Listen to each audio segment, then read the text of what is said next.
আগে থেকেই শুরু হয় কেনাকাটা এবং এর আগে নতুন করে দেখতে পাচ্ছেন মার্কেটে নতুন প্রোডাক্ট এসেছে। তো বঙ্গবাজারের মার্কেটে যে আগুনটা রয়েছে সেই আগুনের উত্তাপ চলে গেছে সিলেটবাসীকেও এবং এই কারণে সিলেটের মানুষগুলোতেও ঈদের বাজারে এবার দামে বলা যায় আগুন লেগে গেছে। পরের তুলনায় দ্বিগুণ দামে কিনতে হচ্ছে লোকগুলো। আমরা এখন কথা বলার চেষ্টা করবো ক্রেতাদের সঙ্গে এবং আপনাদেরকে ঘুরে ঘুরে দেখাবো ফেডারেল ট্রেড সেন্টারের দোকানগুলো।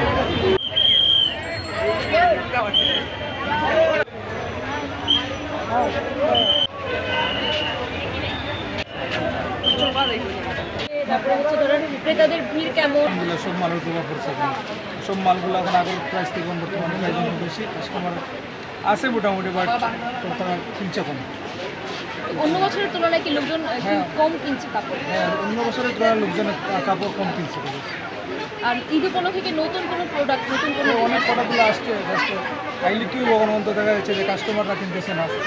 কি আশা করছেন? ঈদের তো আরও 5-6 দিন বাকি, তো আপনারা কি আশা করতেছেন এখন? ইনশাআল্লাহ আমরা আশাবাদী আরও ভালো হবে। প্রতি বছর কি এর মধ্যে অনেকেই কেনাকাটা করে ফেলেন নাকি সবাই শেষের দিকেই কেনাকাটা করেন?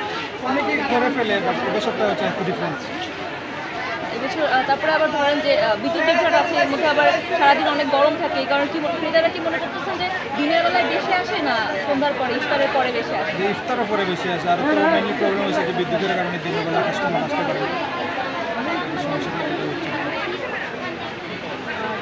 ঈদ উপলক্ষে মানে অনেক দোকানে দেখা যায় যে প্রোডাক্টের নাম থাকে পাখি জামা, এই জামা সেই জামা, আপনাদের না ওগুলা মানে সত্যি বলতে ওগুলো জামা তো জামাই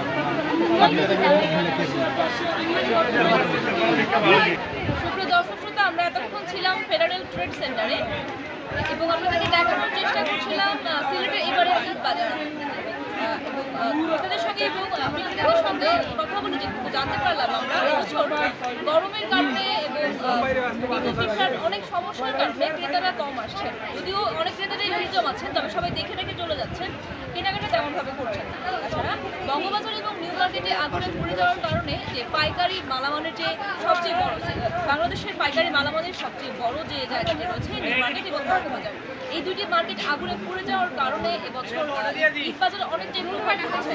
প্রোডাক্টের দাম যেমন বেড়েছে তেমনি ক্রেতারাও কম কিনছেন। এছাড়া এর মধ্যে নতুন যুক্ত হয়েছে গরম এবং তীব্র দাবদাহ। তীব্র দাবদাহের কারণে ক্রেতারা কম আসছেন এবং আপনারা দেখতে পাচ্ছেন যে এখানে অনেকেই আসছেন, কারণ ইফতারের পরের সময়টাকে সবাই শপিংয়ের জন্য বেছে নিচ্ছেন, যেহেতু সারাদিন অনেক গরম থাকে এবং রোদ থাকে। আপনাদেরকে আমরা দেখানোর চেষ্টা করছিলাম আমাদের ঈদ বাজার।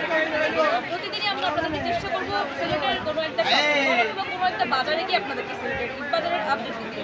সর্বশেষ আপডেট সবার আগে পেলে যুক্ত থাকুন বাংলাভিউ।